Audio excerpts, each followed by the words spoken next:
हाँ, आवाज आ रही है। तो आज के श्लोक में भगवान चार बातें बतलाते हैं। पहली बात बताते हैं, जो माम पश्यति सर्वत्र, जो मुझे सर्वत्र देखता है।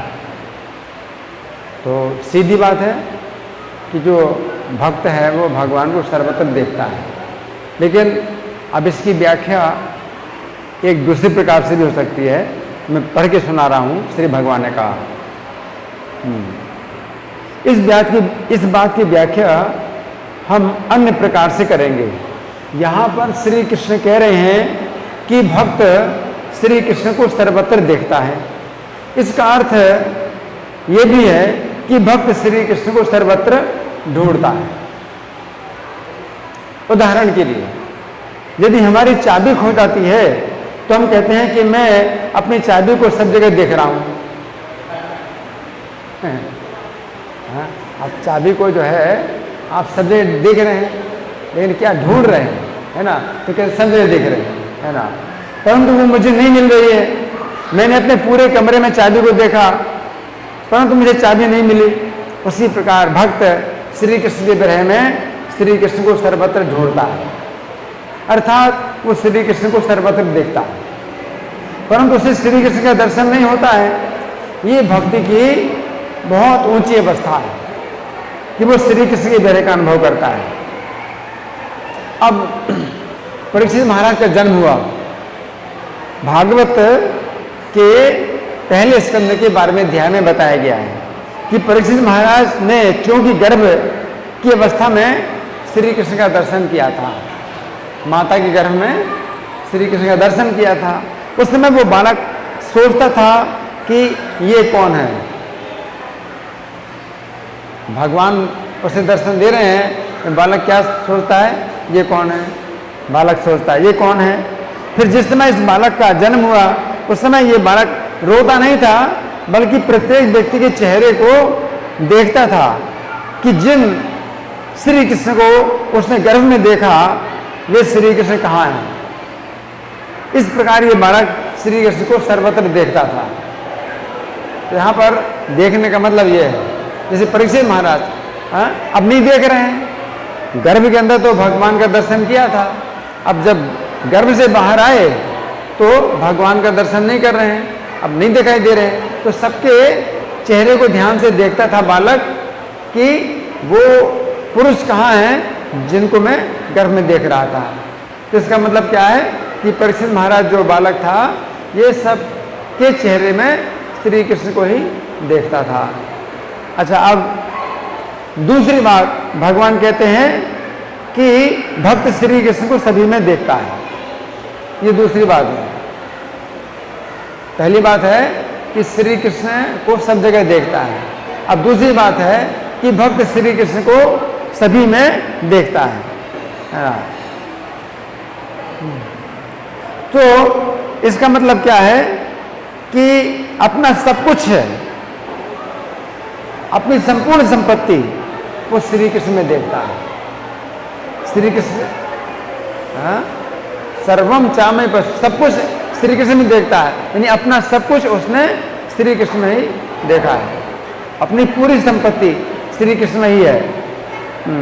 तो यहाँ पर श्री कृष्ण कह रहे हैं कि योगी अपना सब कुछ अथवा अपनी संपूर्ण संपत्ति श्री कृष्ण में ही देखता है। भक्त अपना संपूर्ण सुख श्री कृष्ण में ही देखता है। श्री चैतन्य शिक्षाष्टकम के 7वें श्लोक में कहते हैं कि हे गोविंद, आपके बिना ये संपूर्ण जगत मुझे शून्य दिखाई देता है। इसका अर्थ है कि भक्त के लिए श्री कृष्ण ही सब कुछ है और श्री कृष्ण के बिना भक्त को सब कुछ शून्य दिखाई पड़ता है। ये मतलब है। अब तीसरी बात, भगवान कहते हैं कि मैं उससे दूर नहीं होता हूँ, उससे मैं दूर नहीं होता हूँ, है ना। तो यहाँ पर श्री कृष्ण कह रहे हैं कि वे अपने भक्त से दूर नहीं होते हैं। इसका अर्थ यह भी है कि वे अपने भक्त को अपने से दूर नहीं करते हैं। जो भगवान अपने भक्त से दूर नहीं होते हैं, इसका यह भी मतलब है कि भक्त को अपने से दूर नहीं करते हैं। तो चैतन्य भागवत के मध्य लीला के अध्याय संख्या 10 में श्रील मुरारी गुप्त श्री चैतन्य से प्रार्थना करते हैं हे प्रभु, जहाँ कहीं भी मेरा जन्म हो वहाँ वहाँ आपकी स्मृति बनी रहे। जो सब आपके दास हैं, मेरा उन सब के साथ जन्म जन्म में वास हो। आप प्रभु और मैं दास, जहाँ ये भावना हो वहाँ मुझको नहीं पटक देना। मुरारी गुप्त क्या कह रहे हैं? जहाँ पर ये भावना हो, कैसा भाव? कि आप मेरे प्रभु हैं और मैं आपका दास हूँ। जहाँ ये भाव ना हो वहाँ मुझे नहीं पटक देना, है ना। इस प्रकार मुरारी गुप्त ने श्री चैतन्य से प्रार्थना की और उनकी इस प्रार्थना के उत्तर में श्री चैतन्य ने उन्हें यही वर दिया, है ना। तो श्री कृष्ण अपने भक्त की संपत्ति बन जाते हैं, है ना। इस संबंध में प्रभुपाद योग पथ नामक पुस्तक में लिखते हैं, यदि हम इस तरह रहने का अभ्यास करते हैं तो हम श्री कृष्ण को कभी नहीं खोते और श्री कृष्ण से कभी दूर नहीं होते। मृत्यु के समय श्री कृष्ण के पास हमारा जाना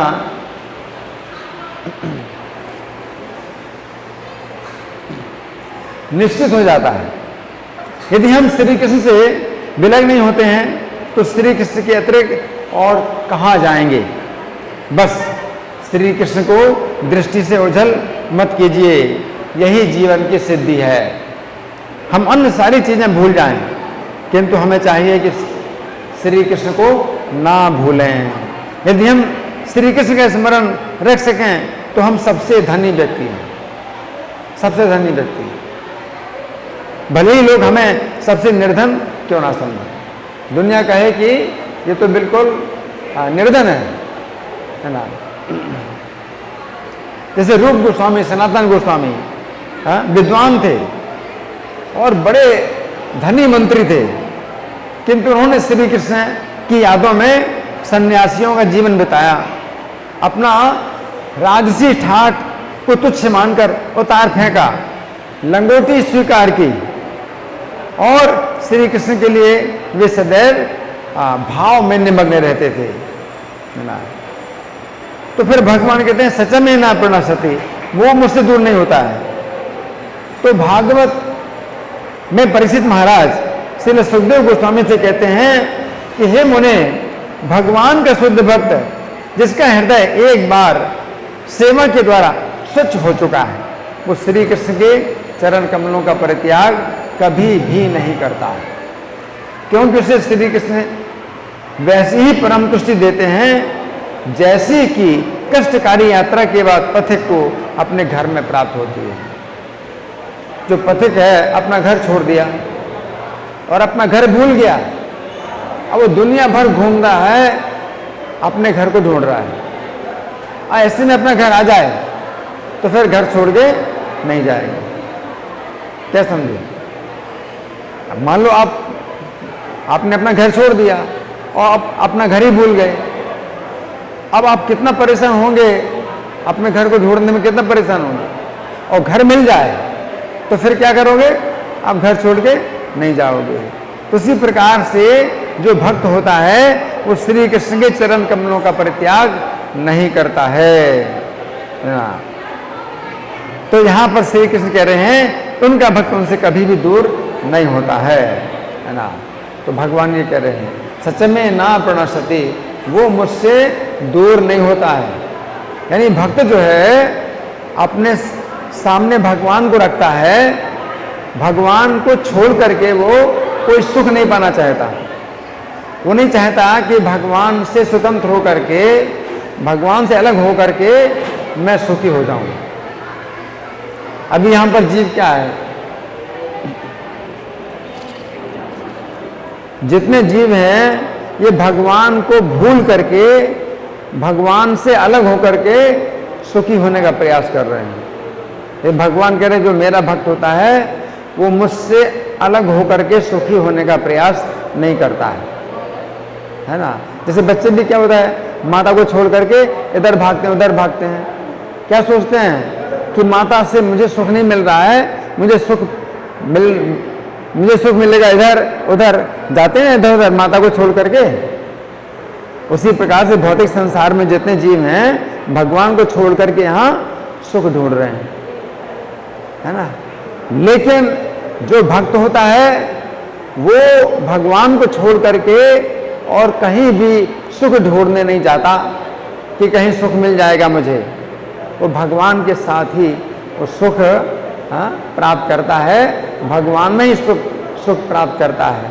तो ये जो है विशेषता है। तो भगवान प्रभुपाद तात्पर्य बहुत सुंदर लिख रहे हैं कि प्रेम का जो है कैसा संबंध है। भगवान भी उसको छोड़ के जा नहीं सकते कहीं। वो भक्त भगवान को छोड़ के कहीं नहीं जाता है, तो भगवान भी उसको छोड़ करके कहीं नहीं जाते हैं, है ना।